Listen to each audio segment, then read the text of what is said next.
그리고 일터에서 성령님과 함께 일하기라는 제목으로 말씀을 함께 나누도록 하겠습니다. 여러분 혹시 기억하십니까? 일과 소명이라는 시리즈로 우리가 계속해서 가고 있습니다. 7월 첫째 주, 둘째 주, 셋째 주, 그리고 8월 오늘, 그리고 이어서 2주 연속 일과 소명이라는 주제로 함께 나눌 것인데요. 혹시 기억하십니까? 첫 번째 주제 혹시 생각나십니까? 첫 번째 주제. 네, 생각나면 감사하겠지만 첫 번째는 일은 생계수단이자 뭐였다고요? 소명이다라는 것이었습니다. 우리가 하는 일은 생계수단임과 동시에 하나님께서 맡겨주신 소명이다라는 것이었어요. 두 번째는 소명임을 알지만 우리가 살아가는 일터 현실은 너무나도 빡빡하다는 거였습니다. 여러분 왜 빡빡하냐, 왜 이렇게 힘드냐, 그 이유를 말씀드렸었는데 혹시 기억나십니까? 그 이유가 뭐라고요? 타락의 결과입니다. 죄의 결과였다는 거죠.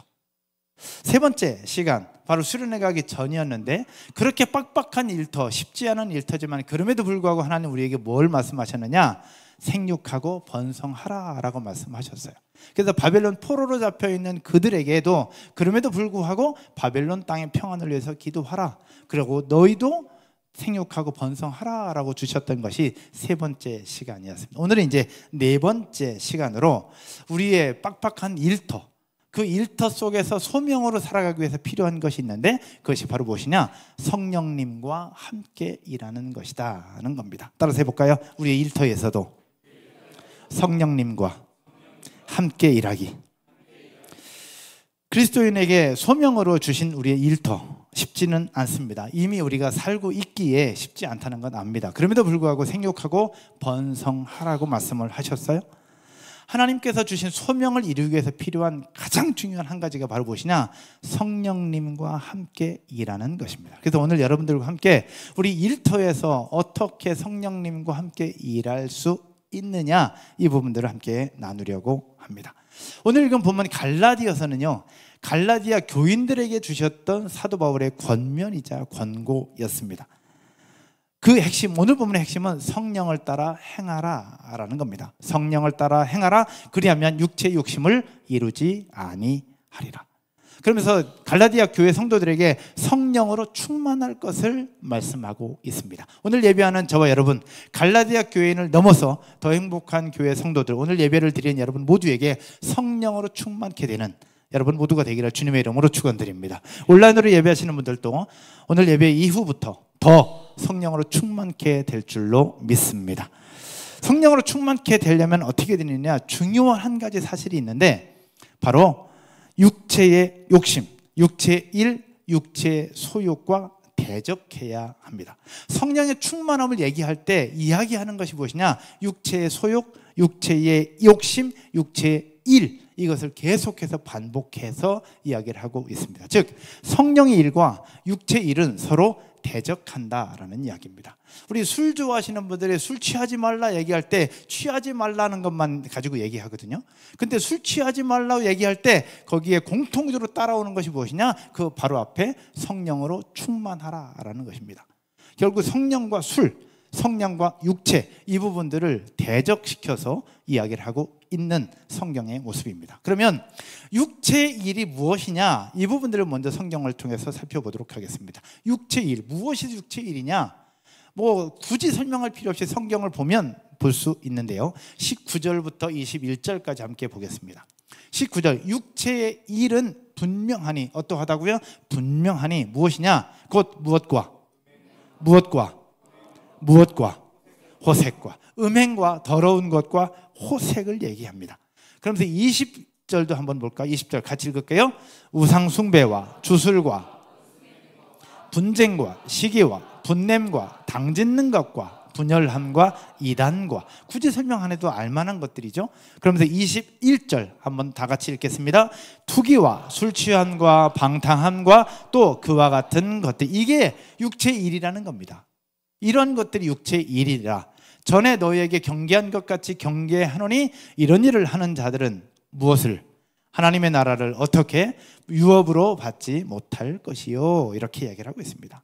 결국 이러한 일, 육체의 소욕대로 육체의 일을 하는 자들은 하나님의 나라를 유업으로 받지 못할 것이다 라고 강력하게 이야기를 하고 있습니다. 이것이 육체의 일이에요. 그러면 육체의 일과 반대되는 성령에 대해서 한번 살펴볼 필요가 있습니다. 성령, 보통 기도할 때 나타나는 역사로 알고 있고 이러한 여러 현상들을 이야기하게 되는데요. 성경에 기록된 성령 그리고 성령 충만은 크게 두 가지로 구분되고 있습니다. 우리 수련회 때 둘째 날 성령님과 믹스하라는 부분에서 함께 잠깐 나눴는데 간략하게 좀 살펴보면 육체의 일과 반대되는 성령의 일, 크게 성경은 두 가지로 우리에게 표현하고 있다는 겁니다. 한글 성경은 그냥 성령 충만으로 기록하고 있지만 성경 원어에는 두 가지로 표현하고 있어요. 첫 번째는 플레이테이스로 표현되는 역사하시는 성령입니다. 이 역사하시는 성령은 크게 쉽게 얘기하면 지진이나 해일, 폭풍처럼 일시적이면서 강력하게 찾아오는 현상들을 이야기를 합니다. 이런 것들은 계속 오는 것이 아니라 강력하게 일시적으로 왔다 사라지잖아요. 이런 것처럼 플레이테이스의 성령의 충만함은 이런 역사하시는 성령의 모습입니다. 다양한 은사들과 다양한 현상들을 동반을 합니다. 언제 이런 역사들이 나타나냐? 말씀을 들을 때 나타나고요, 합심해서 기도할 때 나타납니다. 그리고 우리 인간의 생각과 다르게 하나님의 강권하시는 하나님의 계획 속에 이런 현상들이 나타나고 성령의 임재가 나타납니다. 이런 강력한 플레이테이스의 성령의 임재를 경험하셨던 분들은 또 그런 은혜를 경험하기를 소원하시고 그렇게 기도하셨으면 좋겠고, 경험하지 못하신 분들이라면 하나님, 저에게도 이런 플레이테이스의 성령의 충만함이 있게 하여 주십시오 라고 늘 기도하면서 사모하면 하나님은 주실 줄로 믿습니다. 이게 첫 번째 플레이테이스의 성령의 충만함이에요. 또 하나 성령이 하시는 일이 두 번째는 플레이레이스라고 하는 성령의 충만함인데, 이것은 내주하시는 성령의 충만함입니다. 내주하시는 성령이에요. 여러분, 내주하시는 성령이라는 뭐냐면 안내자, 내 안에 계신다는 거예요. 내 안에 계시는 성령님을 이야기를 하는데, 이것은 하나님의 성품, 하나님의 열매, 성령의 열매를 맺게 하는 성령의 충만함입니다. 즉 우리의 인격을 이야기하고요, 우리의 삶의 태도를 만들어 갑니다. 이런 부분들이 언제 임하게 되느냐? 이런 내주하시는 성령의 충만함은 이 자리에 있는 저와 여러분 모두에게 이미 임하고 계시고 이미 임했을 거라고 믿습니다. 왜 그러느냐? 고린도전서 12장 3절의 말씀을 함께 다 같이 한번 보겠습니다. 온라인으로 예배하시는 분들도 함께 읽겠습니다. 그러므로 내가 너희에게 알리노니 하나님의 영으로 말하는 자는 누구든지. 여러분, 여기서 예배하는 분들 중에 예수님을 저주할 자라고 얘기하시는 분이 혹시 계십니까? 없죠. 하나님의 영으로 말하는 자는 예수를 저주할 자라고 하지 않습니다. 그렇다면 여러분 속에 이미 하나님의 영이 거하시는 줄로 믿습니다. 또 하나, 성령으로 아니하고는 누구든지 예수를 뭐라고? 주시라 할 수 있다 없다? 없느니라. 여러분 모두 예수님이 나의 죄를 위해서 십자가 죽으시고 3일 만에 부활하심으로 나의 영원한 주인이 되었다는 사실, 여러분 믿으십니까? 아멘이십니까? 그렇다면 이 사실을 고백하는 그 순간 성령님은 이미 우리 가운데 와 계시는 거예요. 이분이 바로 플레이레이스, 내주하시는 성령이고, 이 성령이 충만할 때 성령의 충만이라고 얘기를 하고 있는 것이죠. 내주하시는 성령의 충만함이 그로 하여금 우리에게 무엇이 나타나냐? 성령의 열매가 나타나는 겁니다. 성령의 열매가 바로 오늘 읽은 본문 속에 22절과 23절에서 성령의 열매를 이야기를 하는데, 이것이 바로 내주하시는 성령의 열매의 모습입니다. 22절 23절 같이 읽을까요? 오직 성령의 열매는 사랑과 희락과 화평과 오래 참음과 자비와 양선과 충성과 온유와 절제니 이 같은 것을 금지할 법이 없느니라. 아멘. 성령의 9가지 열매, 우리 다 외우잖아요. 다음에 수련회 갈 때는 이것을 한번 암송하는 것도 좋겠다라는 생각이 드는데, 사랑, 희락, 화평, 오래 참음, 자비, 양성, 충성, 온유, 절제. 9개인가? 10개인가? 9개. 네. 이 9가지 성령의 열매 우리에게 이미 주셨고 열매를 맺어가는 줄로 믿습니다. 이 열매를 맺어가는, 우리 인격과 성품을 만들어가고 빚어가는 이것이 바로 내주하시는 성령의 충만함입니다. 이 열매는 개인의 내적인 성품을 넘어서 사람과 사람 사이의 사회적 관계에서 맺어지는 거룩한 성품입니다. 거룩한 성품이죠. 그러므로 성령의 열매는 가정과 교회뿐만 아니라 우리에게 맡겨진 일터, 곧 삶의 현장, 각 가정에서도 이런 성령의 열매가 나타나는 줄로 믿으시기를 주님의 이름으로 축복합니다. 그래서 사도 바울은 갈라디아 교인들에게 이렇게 얘기를 하고 있는 거예요. 사랑과 희락과 화평과 오래 참음과 자비와 양선과 충성과 온유와 절제, 이런 성령의 열매를 맺으라라고요. 이런 성령의 역사들을 보면 갈라디아 교회 성도들에게 뿐만 아니라 성경의 역사들을 보면 굉장히 많이 나타납니다. 성령님은 삼위일체 하나님의 한 인격이잖아요. 성부, 성자, 성령. 삼위일체 하나님의 한 인격으로 언제부터 역사하셨냐? 성부 하나님이 천지를 창조하실 때 그때도 성령 하나님이 일하셨어요. 어떻게 일하셨어요? 하나님이 천지를 창조하실 때 하나님의 신은 수면에 뭐 하시니라? 수면에 뭐 하시니라? 운행하시니라. 하나님의 신, 하나님의 영은 수면에 운행하심으로 성령의 역사가 창조 때부터 있었다는 사실입니다. 그리고 지금은 우리의 삶과 각 상황 속에 깊숙이 들어와 하나님의 뜻을 이루게 하고 하나님의 계획을 이루시면서 우리의 모든 삶을 빚어가시는 분이 바로 우리의 성령 하나님이십니다. 할렐루야. 구약시대에, 그럼 구약시대의 성령의 역사들이 어떻게 나타나고 있느냐? 구약시대에는 하나님은 자신의 영을 이스라엘 백성들에게 보내셔서 이스라엘의 역사를 이끌어 가셨어요. 이스라엘 초대 왕이었던 사울 왕, 우리 수련회 때 잠깐 나눴던 부분인데, 사울 왕에게 하나님은 하나님의 영, 하나님의 신을 임하게 하십니다. 하나님의 영을 부어주셨어요. 그래서 사울이 이스라엘 민족을 통치할 수 있도록 하나님이 이끌어 가셨어요. 그러나 사울 왕이 자신의 욕망과 자신의 교만함으로 하나님 앞에 불순종하는 그 순간 하나님의 영은 그를 떠나버립니다. 하나님의 영이 그를 떠나요. 그리고 나서 두 번째 왕으로 세워준 다윗에게 하나님의 영은 다시 임하면서 이스라엘 민족을 이끌어 가셨어요. 이때뿐만 아니라 사사시대에 보면 하나님은 이스라엘 민족을 구원하고 그들을 하나님 앞에 돌아오도록 하기 위해서 사사들을 세우시는데, 사사들을 세울 때 하나님이 하셨던 공통적인 것이 무엇이냐? 바로 하나님의 영을 그 사사들에게 임하게 하는 것이었습니다.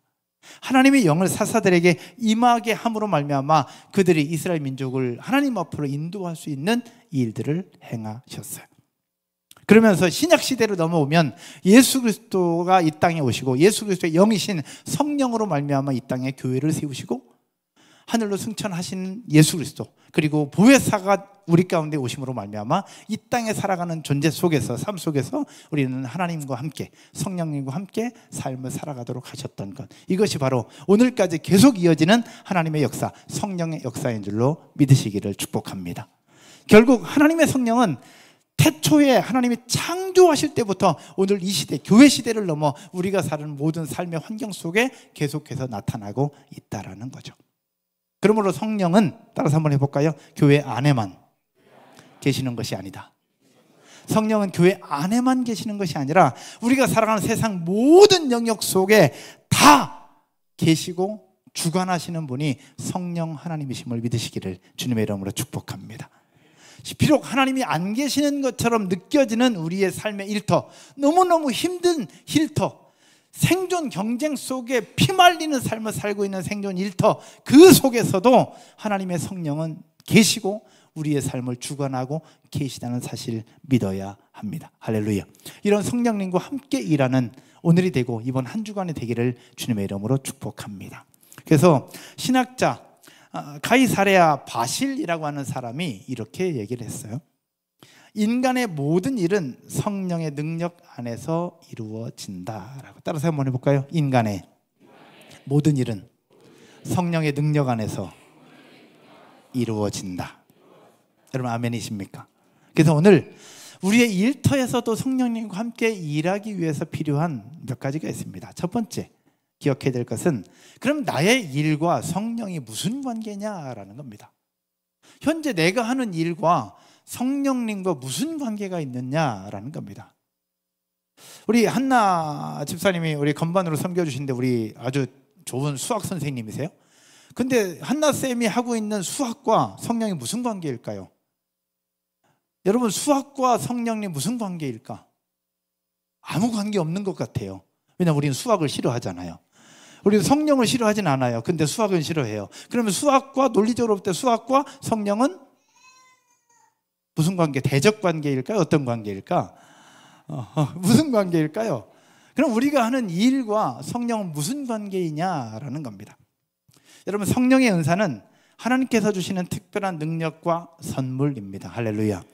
우리들 각자에게 각양각색의 은사를 주시는데 고린도전서 12장 말씀을 잘 참고해 보면 이렇습니다. 한번 볼게요. 고린도전서 12장 4절부터 은사는 여러 가지나 무엇은 같고 성령은 같고 직분은 여러 가지나 주는 같으며 또 사역은 여러 가지나 모든 것을 모든 사람 가운데 이루시는 하나님은 같으니 7절 같이 읽을까요? 각 사람에게 성령을 나타내심은 유익하게 하려 하심이라. 아멘. 결국 은사가 여러 가지지만 성령은 한 분이라는 거예요. 직분도 여러 가지지만 주는 같아요. 사역은 여러 가지로 나타나지만 그 사역을 주시는 하나님은 같은 분이라는 겁니다. 왜 각 사람에게 성령의 은사를 주시느냐? 바로 우리 삶에서 유익하게 하려고 각자에게 다른 은사를 주신다, 이 말씀을 하고 있는 겁니다. 그래서 읽진 않겠지만 그 이후에 8절부터 보면 지혜의 말씀, 믿음, 병고침, 예언, 영분별, 방언, 통역 등 다양한 은사를 주시면서 교회와 하나님 나라 지체들을 섬길 수 있도록 나누어 주신다고 성경은 이야기를 하고 있어요. 결국 하나님의 성령으로 우리 각자에게 필요한 대로 하나님의 은사를 나누어 주신다는 것이고, 여러분 모두에게 이런 성령의 은사를 이미 받은 줄로 믿으시기를 주님의 이름으로 축복합니다. 나에게 어떤 은사를 받았냐, 어떤 성령을 받았느냐, 어떤 은사를 받았고 달란트를 받았느냐, 이것을 찾는 것이 중요한데, 이러한 성령의 은사는 교회에만 국한되지 않는다는 거예요.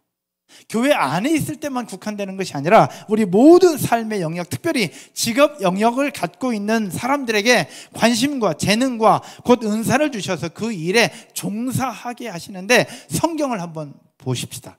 출애굽기 말씀을 보면 하나님이 어떤 사람을 부르시고 어떤 일을 하게 하시느냐, 출애굽기 31장의 말씀을 함께 보겠습니다. 31장 2절에 내가 유다 지파 훌의 손자여 우리의 아들인 누구? 부살렐, 이름이 어렵죠? 부살렐을 지명하여 부르고 하나님의 영을 그에게 어떻게? 충만하게 하여. 결국 하나님의 아들인, 우리의 아들인 부살렐을 지명해서 부르고 그 부살렐에게 하나님의 영을 부어주셨다는 거예요. 성령을 부어주심으로 말미암아 지혜와 총명과 지식과 여러 가지 재주를 주셨는데 왜 주셨느냐? 4절 한번 보겠습니다. 4절 정교한 일을 연구하여 금과 은과 노수로 뭐하게 하며 만들게 하며. 뭘 만들었느냐? 5절입니다. 여러분 읽을게요. 시작.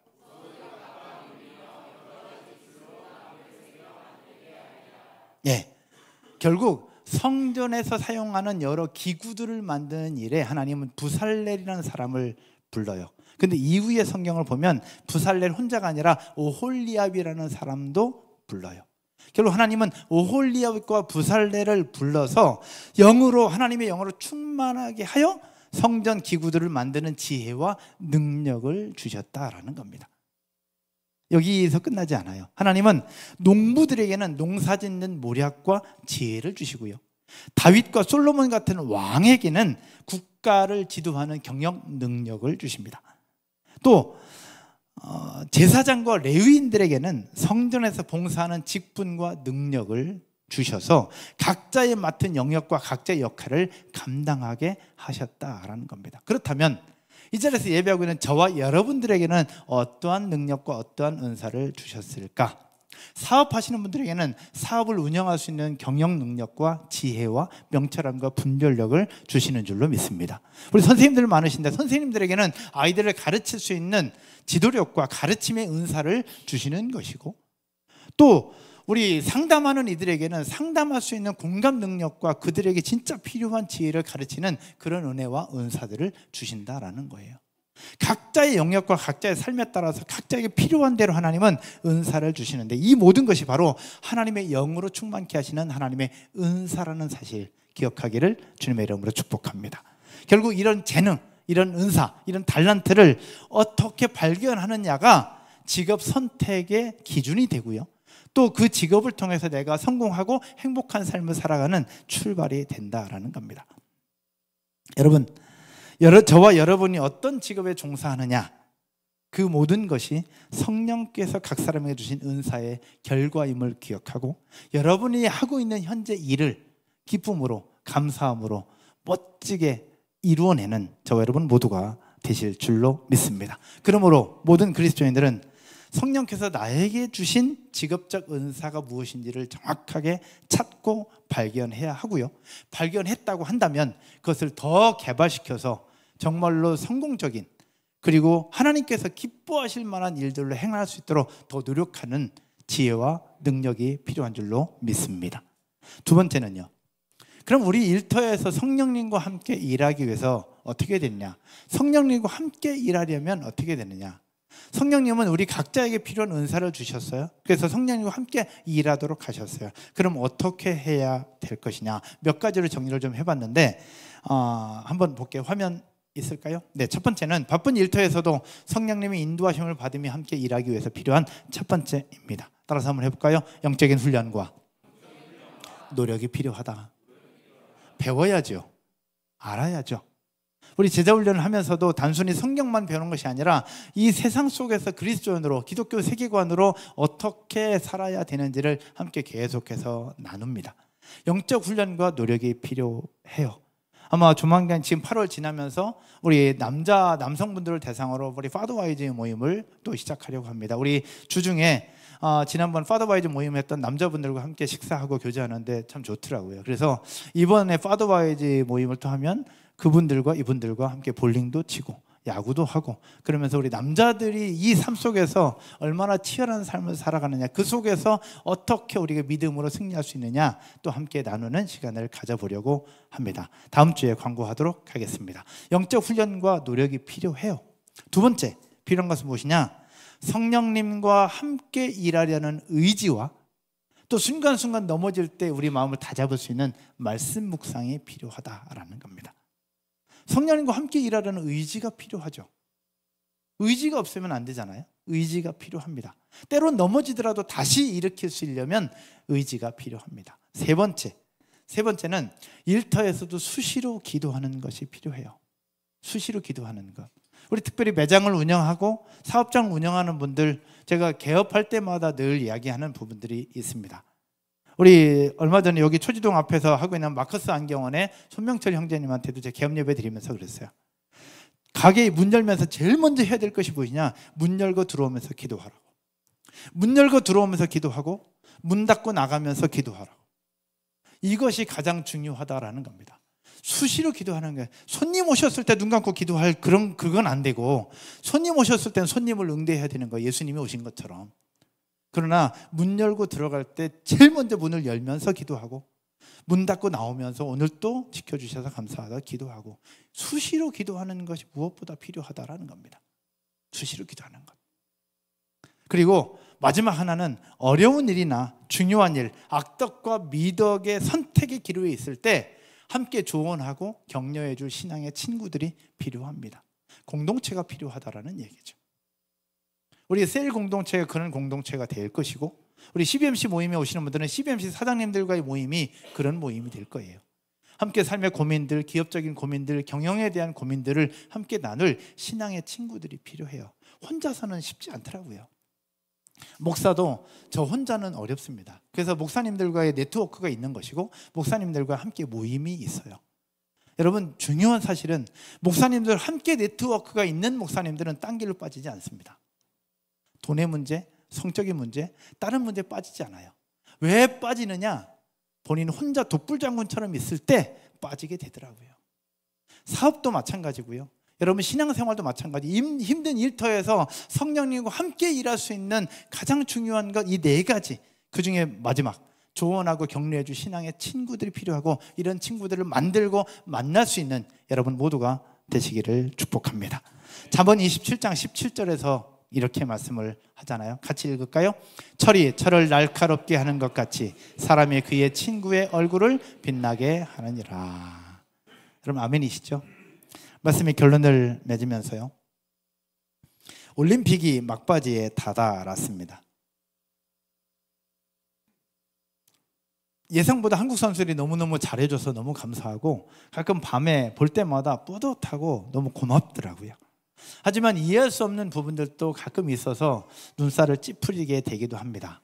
여러분들도 여러 뉴스들을 통해서 봤을지 모르겠는데, 배드민턴의 금메달리스트인 안세영 선수의 마지막 가장 중요하고 가장 행복했던 순간, 그동안 쌓아왔던 분노를 폭발했던 그 인터뷰를 제가 봤습니다.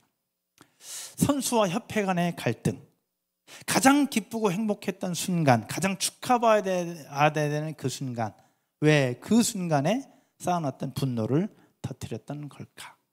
물론 우리 현장에 없었기 때문에 정확한 내용은 잘 모르겠어요. 그러나 이유를 떠나서 협회가 존재하는 이유가 그건 뭐냐라는 겁니다. 협회가 존재하는 이유는 선수를 보호하고 선수가 좋은 결과를 내도록 하는 것이 협회가 존재하는 이유 아닐까라는 겁니다. 물론 길고 짧은 건 대봐야 될 것이고 상황은 봐야 되겠지만, 그런데 왜 이사들이 40명이 된다고 하는데 이런 어려움과 문제들이 나타나고 선수들이 이런 불만이 표출되고 있는 것일까?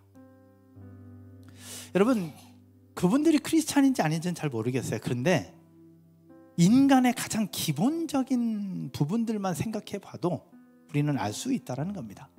오늘 아침에 요양원에 할머니 할아버지들하고 같이 예배 드리면서 이 말씀 가지고 나눴어요. 할머니 할아버지들에게 성령과 육체의 일을 구분하는 것은 너무 어렵지 않다라는 것이었어요. 육체의 일은 구분하는 게 너무 쉬워요. 그냥 눈에 보여요. 시기, 분쟁, 질투, 다툼, 그 속에서 서로 막 하는 거, 그건 누가 보더라도 육체의 일인 거예요. 교회 다니지 않는 할머니 할아버지도 정확하게 알아요. 무엇이 육체의 일인지. 성경을 한번 보면 그리스도인들이 일터에서 성령을 따르지 않으면 어떤 문제들이 생기느냐, 성경은 분명히 우리에게 보여주고 있습니다. 16절과 17절 말씀 함께 한번 보겠습니다. 내가 이르노니 너희는 무엇을 따라 행하라? 성령을 따라 행하라. 그리하면 육체의 욕심을 이루지 아니하리라. 아까 육체의 욕심이 무엇인지를 함께 나눴잖아요.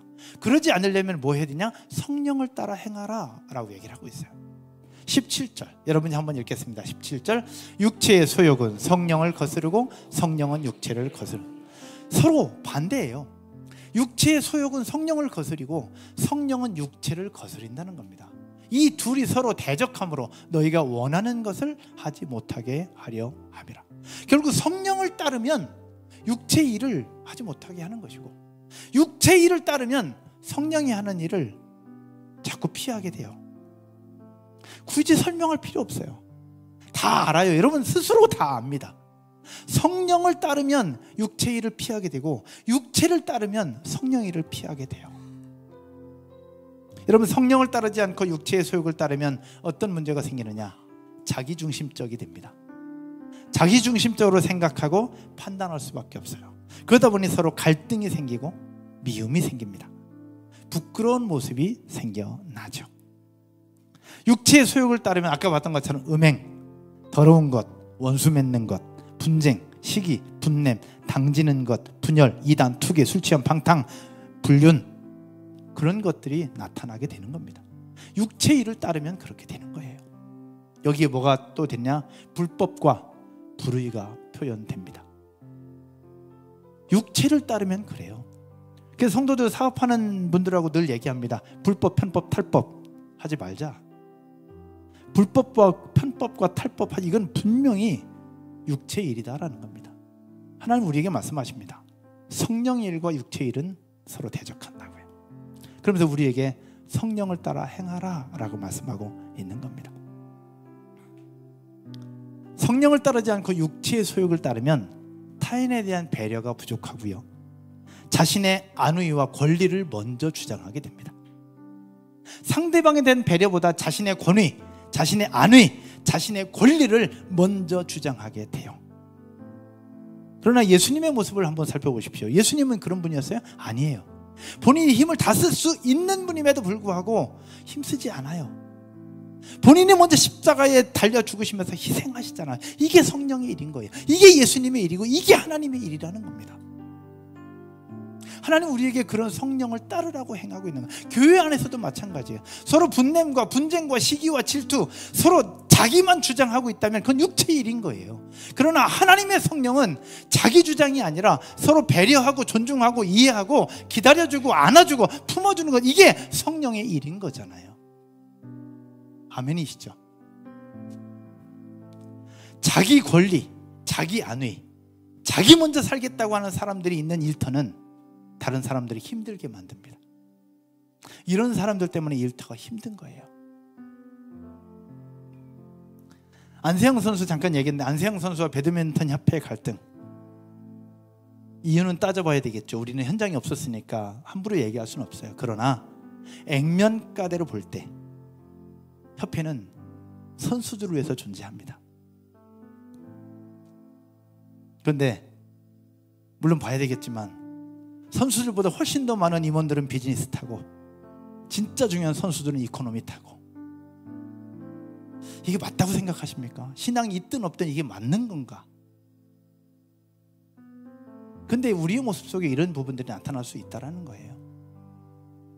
근데 반대로 지난 우리 영상 봤던 거, 지난 얼마 전에 있었던 수련회 너무 감사하고 너무 행복했죠.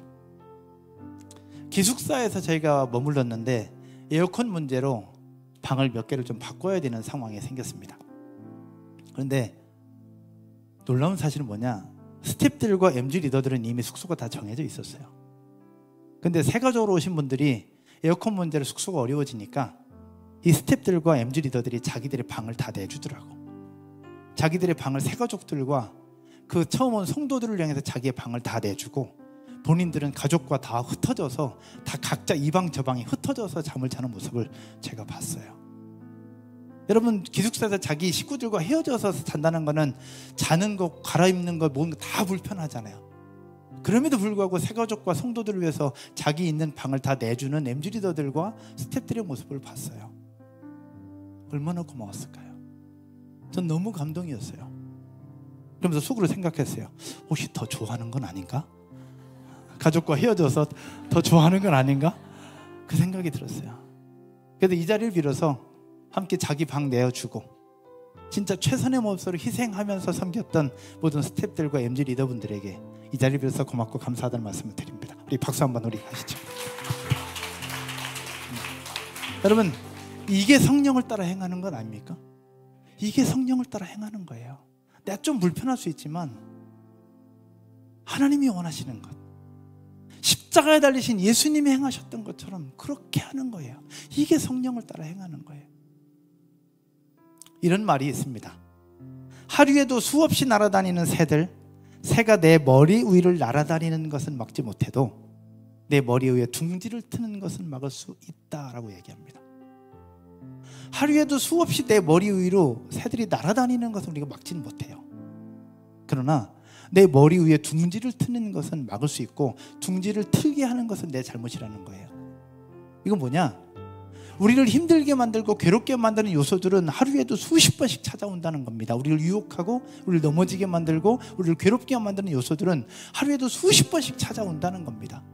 돈의 유혹, 성적인 유혹, 수많은 탐욕들이 우리를 찾아오는 것은 어쩔 수 없어요.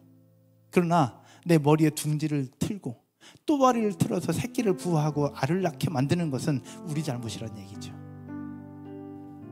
성령은 육체의 욕심 혹은 육체의 소욕에 대한 대립입니다. 그러면 일터에서 성령을 따르는 삶은 처음엔 결코 쉽지 않지만, 넘어질 수도 있지만, 그럼에도 불구하고 우리의 일터에서 성령과 함께 하는 것은 가능합니다. 할렐루야. 마치 마른 땅에 길을 내고 물길을 내는 것과 같아요. 처음에는 홈을 파야 되는 것이고 거기에 물이 흘러가는 것은 쉽지 않습니다. 그러나 물길을 내면 그 물길을 따라서 물은 계속해서 흘러가게 될 거예요. 또 그렇게 노력할 때 계속해서 성령을 따르는 삶을 살아갈 수 있습니다. 마치 유튜브 알고리즘처럼 말이죠. 유튜브에서 보게 되면 계속 거기에 따라오잖아요, 알고리즘이. 성령도 마찬가지입니다. 계속해서 성령을 생각하고 하나님과 함께 하려고, 성령님과 함께 하려고 노력하면 따라오게 되어 있어요. 유튜브에 요즘 올림픽을 봤더니 계속 올림픽이 계속 뜨더라고. 올림픽이 계속 떠요. 안세영 선수 봤더니 계속 안세영 기사만 계속 떠요. 그래서 제가 바꿨어요. 얼마 전에 민서가 다녀온 2024년도 전국 CCC 수련회 10,000명 넘게 집회하는 그 집회 현장을 클릭해서 봤어요. 그 뒤로 CCC 수련회만 계속 뜨고 있더라고요. 여러분, 무엇을 클릭하시겠습니까? 뭘 클릭하시겠어요? 유튜브 알고리즘처럼 성령과 함께 일하는 것을 클릭하고, 물길 내는 것처럼 유튜브 알고리즘처럼 그렇게 성령과 함께하는 삶으로 계속 이어져 갈 수 있기를 주님의 이름으로 축복합니다. 자리에서 한번 일어나셔서 찬양 한 곡 드릴까요?